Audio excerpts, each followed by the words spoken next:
I could not imagine it. It was a shock to find out she was charged. When you look through the documents, counsel, and the recitation of what happened from the 16-year-old witness specifically, it is a pretty compelling narrative that your client was absolutely involved in this and it was planned. How do you understand that? Well, to be fair, this has been a contentious custody and guardianship matter, and a lot of temporary orders have been entered by the court, but no final orders having been entered. It's gone on too long and it's too acrimoniously. Now, Ms. Adams is a well-known member of the community. She's in the farming and ranching business. Her family is pioneers. She's on the board of the county hospital, and she's a farmer rancher. She has strong feelings. The children's mother and father were never married, so we have this custody battle. The father is serving a time in prison, so he's not available. And she asked the court in a petition for guardianship to be made the guardian of the children, right. In other words, custody. Now, what brought this on was the issue of temporary visitation and whether it would be supervised or unsupervised. Yes. Right, but I get all that, and I get that it was ugly, counsel. What I'm saying is, did you ever get any indication that your client was willing, desperate enough to do anything violent to the mother just to keep custody of the kids? I did not. When you heard that, you say she's a member of the community, she's well known.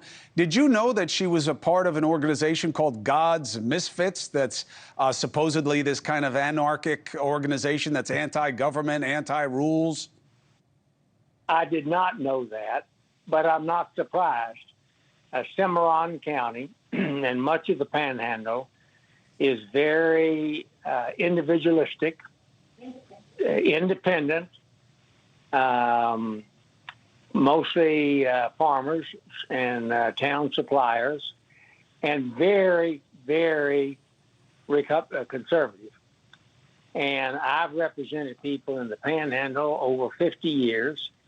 And every time I go out there, I hear about a new group that doesn't believe in your dollar bill or other things.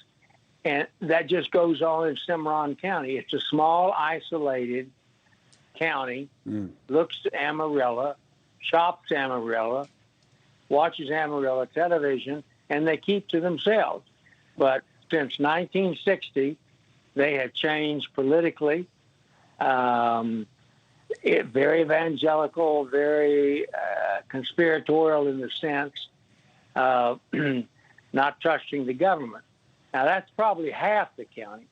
The other half of the county is traditional farmers and ranchers, right, who pay their bills and participate in community life. So well, this is the first half, it seems, we're dealing with here. Counsel, did you ever pick up anything in her that would have indicated she had this kind of character, that she could plan a hit, basically, on the mother of her grandchildren? I mean, we have some context here. Her own son, who's in rehab, I didn't understand him to be in prison. I thought he was in rehab, says that she was threatening him and saying that he better put his name on the things that she tells him to. I mean, she sounds like a mob boss more than a grandmother. You didn't pick up any of that in her. I did not. And the reason I did not is because there's an element that has not been considered here. The Kansas Department of the Protection of Children and the county sheriff in Hugoton, Kansas, conducted a 27-page review of the allegations that Mrs. Butler's 18-year-old half-brother had sexually violated not only the two children here, but his own brother, plus others. Right. That report exists. I can assure you it's on the prosecutor's desk and on whoever represent her now. That was a very serious allegation. Sure. And Mrs. Adams' position was that Mrs. Butler didn't believe that her brother could do that, right, even though the department found that he could. And so for her to have visitation without supervision was dangerous to the children. And the judge has already found that there was probable cause to believe that this boy was a sexual predator and had attacked her children. Now, her son, and let's face it, they're estranged. These two people, the mother and father, were never married. Right. They're marginal in the economy, although the son has tried to turn himself around. And the allegations, every allegation that could be made is theirs. But the fact is, I've read the report. I know what it says. Right. I believe that. I believe that the allegations for probable cause, as we both know, you being a much more veteran, officer of the court than I am, but probable cause is a very low standard. It was early on in the review. But even if all the allegations were true, the idea that the rational remedy, counsel, is to plan a hit on the mother and the person who's there to provide guidance, absenting someone that you like, right? Because there was another woman who was supposed to be there that the grandmother allegedly told not to come, and then murder them and bury them doesn't seem to be the right remedy for the best interests of the child. No, and that's the state's case. If what you just said is true, then we have a horrible homicide in which two people were ambushed that were coming to pick up one of them's child. And it's gothic. It's something out of the Bates Motel.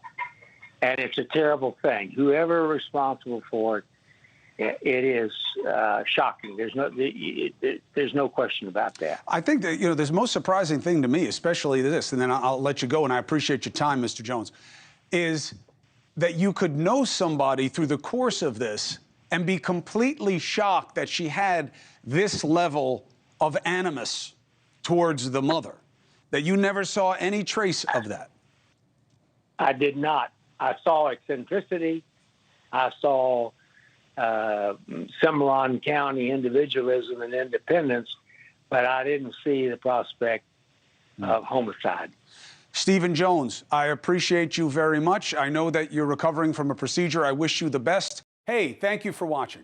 Please go to newsnationnow.com, newsnationnow.com, and you can find NewsNation on your television provider. And don't forget to click the red subscribe button down below. Then you will get more of NewsNation's fact-driven coverage.